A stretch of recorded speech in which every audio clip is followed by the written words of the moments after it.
Hello students, welcome to Saraswati point. So students, आज हम पढ़ने वाले हैं हिस्ट्री क्लास 12 चैप्टर 1, जिसका नाम है हड़प्पा सभ्यता, ईंट मनके तथा अस्थियाँ। आज हम इस चैप्टर के बहुत इंपॉर्टेंट क्वेश्चन को जानने वाले हैं जो पेपर में बहुत बार पूछे जाते हैं, जो पेपर में बार बार फंसते हैं, या कहूँ उन नोट्स को देखने वाले हैं जो इस चैप्टर से बहुत इंपॉर्टेंट है। चलिए देखते हैं। सबसे पहला जो क्वेश्चन है जो पेपर में बहुत बार फंसता है और हो सकता है इस बार भी आने के चांसेस हैं इसके। हड़प्पा तथा सिंधु घाटी सभ्यता की मोहरों की जानकारी दीजिए तथा हड़प्पा या उनकी मोहरों के बारे में आप क्या जानते हैं हड़प्पावासी की मोहरों के बारे में। तो मोहरें हड़प्पा सभ्यता की सबसे विशिष्ट वस्तुएं मानी जाती है। जो मोहरें थी वो हड़प्पा सभ्यता की सबसे खास वस्तु मानी जाती हैं। ये सेलखड़ी नामक पत्थर से बनी होती है। ये किन चीज़ों से बनी होती है? ये सेलखड़ी नामक पत्थर से बनी होती है। जैसे आप अपने सिक्कों को देखिए या अपनी मोहरों को देखिए तो वो स्टील के बने होते हैं, लेकिन ये पत्थर की बनी होती थी जिसका नाम था सेलखड़ी नामक। ये एक नंबर में सीबीएसई बहुत बार पूछता है और ये भी क्वेश्चन जो इसकी मोहरों की विशेषताएं बताती है ये 3 नंबर में पूछा जाता है और हो सकता है इस साल भी ये पूछा जाए क्वेश्चन, क्योंकि बहुत इंपॉर्टेंट क्वेश्चन है। इन पर प्राय जानवरों के चिन्ह तथा एक ऐसी लिपि चिन्हित खुदी होती है जिन्हें अभी तक पढ़ा नहीं जा सका है। ये मोहरें हैं हड़प्पा की, इन पर एक जानवर के चिन्ह खुदे होते थे तथा एक ऐसी लिपि लिखी होती थी जिन्हें अभी तक पढ़ा नहीं जा सका है। इनका प्रयोग लंबी दूरी के संपर्क को सुविधाजनक बनाने के लिए होता है। ये मोहरे का जो उपयोग होता है वो लंबी दूरी के संपर्क को बनाने के लिए होता है। अब मैं आपको दिखाता हूँ हड़प्पा सभ्यता की मोहरें होती कैसे हैं। तो ये हड़प्पा सभ्यता की मोहरें हैं जिन पर ये एक लिपि लिखी है, ये एक लिपि है या कहूँ ये एक अक्षर लिखे हुए हैं जिन्हें हम पढ़ नहीं सके, जिन्हें अभी तक पढ़ा नहीं जा सका है। खाली इतना पता लगा है कि ये एक जानवर है जो कुछ बारहसिंगा की तरह दिखता है। ये बस इतना पता लगा है कि ये कुछ बारहसिंगा की तरह दिखता है, लेकिन जो ये ऊपर लिपि लिखी है ये अभी तक कोई भी नहीं पढ़ पाया है इस लिपि को। तो ये हड़प्पा सभ्यता की मोहरें हैं। चलिए आगे देखते हैं। हड़प्पा लिपि की को 2 विशेषताएं बताइए। ये भी बहुत इंपॉर्टेंट क्वेश्चन है। ये सीबीएसई 2-3 नंबर में ज़रूर पूछता है कि हड़प्पा सभ्यता की जो लिपि है उसकी विशेषताएं क्या है, क्यों इतनी ज़्यादा महत्वपूर्ण है, क्यों इतनी ज़्यादा खास है। तो पहला जो है, हड़प्पा लिपि वर्णमाली लिपि नहीं है बल्कि चित्रमयी है। मैंने जैसे आपको पहले दिखाया जो हड़प्पा की लिपि है इस पर ये जानवर हुआ है। तो हड़प्पा की जो लिपि है वो अक्षरों वाली नहीं है, वो चिन्ह वाली है, यानी कि वो चित्र वाली है। दूसरा, यह दाईं ओर से बाईं ओर लिखी जाती है। ये जो लिपि है जैसे कि मैंने आपको दिखाया था यहाँ पे, ये दाईं ओर से बाईं ओर लिखी जाती है, मतलब राइट से लेफ्ट जैसे हम लिखते हैं।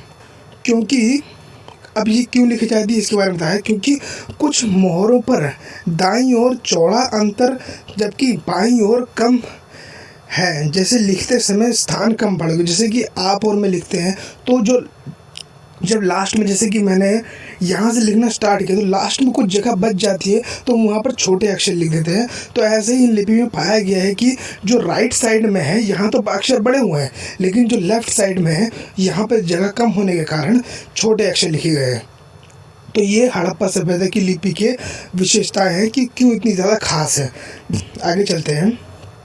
हड़प्पा के लोगों के निर्वाह के तरीके, ये 5 नंबर में सीधा क्वेश्चन पूछता है सीबीएसई हर साल ये 5 नंबर में आ सकता है। इंपॉर्टेंट क्वेश्चन है, इसको आप स्क्रीनशॉट ले सकते हैं।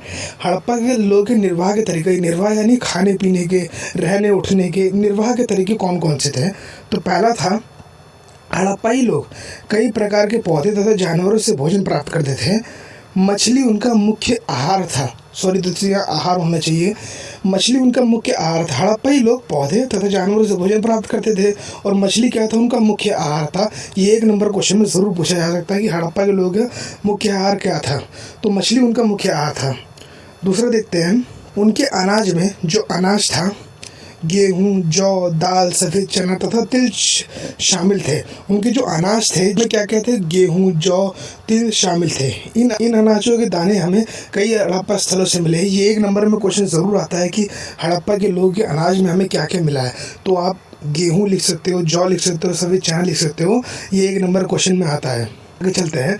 तीसरा, हड़प्पाई लोग बाजरा तथा चावल भी खाते थे।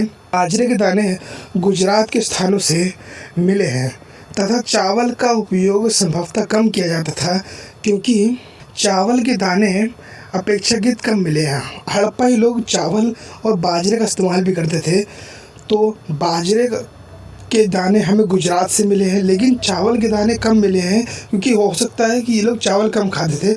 जो हमारे वैज्ञानिक थे उन्होंने दाने कम मिले हैं। अब देखते हैं चौथा पॉइंट, जो हड़प्पा सभ्यता के निर्वाह के तरीके हैं। तो दोस्तों यहाँ वेज लिखा है, क्योंकि यहाँ पे होना चाहिए हड़प्पा। हड़प्पाई लोग इन जानवरों से भोजन प्राप्त करते थे। इनमें भेड़, बकरी, भैंस तथा सूअर शामिल थे। ये सभी जानवर पालतू थे। यहाँ फालतू नहीं, सॉरी दोस्तों, पालतू, क्योंकि थोड़े दोस्तों यहाँ पे क्या ना फॉन्ट में गलती है। यहाँ पालतू थे। जो क्या ना जानवर जो खाते थे हड़प्पाई लोग, उनमें कौन कौन से थे? भेड़ थी, बकरी थी, भैंस थी, और ये लोग इनको पालते थे और इनको खा जाते थे। तो पाँचों पॉइंट देखते हैं। तथा घड़ियाल की हड्डियाँ भी मिली हैं। इससे अनुमान लगाया गया है कि हड़प्पा के निवासी इन मांस खाते थे, परंतु ये नहीं पता लगा है कि इन जानवरों का शिकार करते थे या स्वयं शिकार करते थे, अथवा इन मांस का अन्य शिकारियों से समुदायों से प्राप्त पक्षियों। मतलब कि अगर मैं आपको बताऊँ, पूरा नहीं पढ़ता हूँ इसको, मैं आपको बताता हूँ कि जो वैज्ञानिक थे वो ये मानते थे कि ये हड्डियाँ मिली हैं इन जानवरों की, तो ये मानते थे कि हड़प्पा सभ्यता के लोग इनको खाते थे। लेकिन वो ये नहीं जानते थे कि ये इनका शिकार वो स्वयं करते थे, मतलब कि इनका शिकार वो खुद करते थे, या कि किसी शिकारी द्वारा मार के उसको उठा लाए, उसके मांस खाना कर दिया। तो इसका उनको वैज्ञानिकों को पता नहीं चला है। वह कुछ पक्षियों का मांस भी खाते थे। जो हड़प्पा के लोग थे वो कुछ पक्षियों का मांस भी खाते थे। तो ये बहुत इंपॉर्टेंट क्वेश्चन है चैप्टर क्या में, क्वेश्चन नंबर 5। ये 5 नंबर का क्वेश्चन बहुत बार सीबीएसई पूछता है कि हड़प्पा के लोगों के रहन सहन, खान पीन का तरीका क्या था, हड़प्पा के लोगों के निर्वाह के तरीके कौन कौन से थे। तो आप इनका स्क्रीनशॉट ले सकते हैं। अब मैं दिखा देता हूँ हड़प्पा की सभ्यता के लोग के जो प्रमुख वस्तुएं, ये कहूँ प्रमुख स्थान थे, वो कैसे थे। ये आप तस्वीर देख रहे हैं, ये हड़प्पा की है। ये हड़प्पा की आप देख सकते हैं नगर कैसे बने हुए हैं। ऐसा तो शायद आज तक कल गांव में भी नहीं होता। तो ये हड़प्पा सभ्यता की क्या में नगर है, और ये एक वस्तु है जिसे हम कह सकते हैं कि एक कोई भगोना होगा या किसी चीज़ में जो हड़प्पा के लोग इसमें खाना बनाते होंगे। आप देख सकते हैं कि हड़प्पा की जो कितनी विकसित है, कितना ज़्यादा। ऐसा तो गाँव में भी नहीं है, शहरों में भी, कई शहरों में भी ऐसा नहीं है। तो आगे चलते हैं। हड़प्पा सभ्यता में शिल्प उत्पादन के लिए आवश्यक कच्चे माल की सूची बनाइए तथा चर्चा कीजिए कि यह किस प्रकार प्राप्त किए जाते थे। बहुत इंपॉर्टेंट क्वेश्चन, 5 नंबर या 8 नंबर में क्वेश्चन ज़रूर आता है और ज़रूर आ सकता है। ये क्वेश्चन 2 है। इसके अंदर पहले बताना है कि आवश्यकता कच्चे माल कहाँ से लाते थे और इनकी ज़रूरत, और इनकी चर्चा कीजिए कि इन्हें क्या, किस लिए इनकी ज़रूरत पड़ती थी। तो चलिए देखते हैं।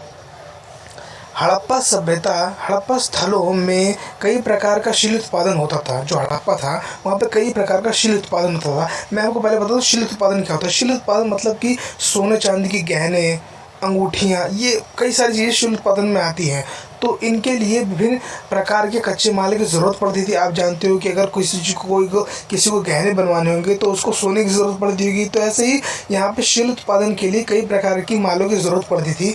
इनमें प्रमुखतः कच्चे माल की सूची इस प्रकार है। पहला जैस्पर, तांबा, कांसा, सोना, सेलखड़ी, शंख, जिप्सम, ये क्या थे? कच्चे माल थे। कच्चे माल ये हड़प्पाई लोग कच्चे माल कई जगह से मंगवाते थे और इनको सोने को जैसे गहनों में बदल दिया या किसी और चीज़ में बदल दिया, तो ये कच्चे माल थे। अब मैं दिखाता हूँ उनको कैसे बनाते थे। ये हड़प्पा सभ्यता के गहने हैं जिनको कच्चे माल को परिवर्तित करके इन रूपों में दिया जाता था। ये जैसे यदि अंगूठी है, ये कोई गले या हाथ में पहना जाता था। तो ये क्या थे? शिल्प उत्पादन से द्वारा बनाई गई चीज़ें थी। जैसे ये हार है, तो ये क्या थे? हड़प्पाई लोग इनको कच्चे मालों को इस्तेमाल करके कुछ ऐसे रूप में परिवर्तित कर देते थे। अब देखते हैं कि ये कच्चे माल कहाँ से प्राप्त करते थे। हड़प्पाई लोग कच्चे माल प्राप्त करने के तरीके क्या थे? मिट्टी, साधारण लकड़ी जैसे कुछ माल स्थानीय रूप से उपलब्ध थे। मिट्टी जो थी और लकड़ी थी जो वो स्थानीय जहाँ वो रहते थे वहाँ से प्राप्त कर लेते थे।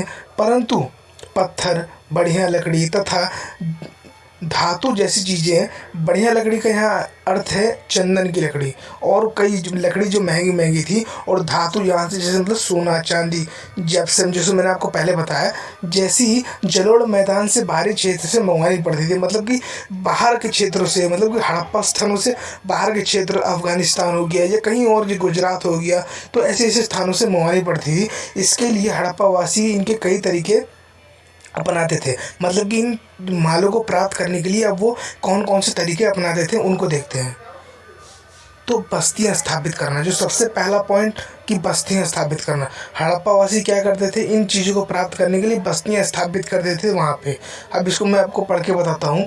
हड़प्पावासी इन स्थानों पर बस्तियाँ स्थापित करते थे जहाँ कच्चा माल आसानी से उपलब्ध था। जैसे मैंने आपको बताया, बस्तियाँ ये लोग क्या करते थे, वहाँ पे जाके बस्तियाँ स्थापित करते थे जहाँ पे इनको लोगों को कच्चा माल मिलता था, ताकि ये लोग आने जाने के लिए, रहने के लिए इनको सुविधा हो जाए।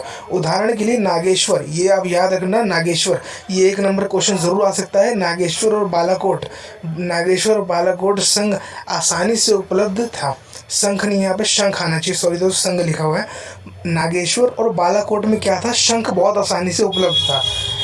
ये स्थान अत्यंत कीमती माने जाते थे। मतलब कि जो जैसे बालाकोट हो गया और नागेश्वर हो गया, अफ़गानिस्तान हो गया, तो ये क्या थे, बहुत अत्यंत महत्वपूर्ण स्थान, ये कह लूँ कीमती स्थान माने जाते थे।